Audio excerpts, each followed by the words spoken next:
Tot i les retallades que s'estan duent a terme i els problemes pels que passa l'economia del nostre país, sembla que la justícia tindrà nova seu ben aviat a la ciutat de Girona, i és que a l'agost es preveu que l'Audiència Provincial estigui enllestida.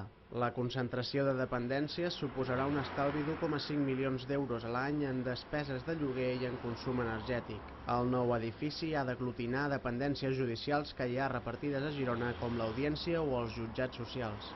El seu cost ha estat de més de 20 milions d'euros i s'haurà trigat 3 anys a acabar aquesta obra que, com expliquen des del Departament de Justícia, més enllà de la vessant judicial, porta amb ella un trasfons social de normalització del català en l'àmbit de la justícia.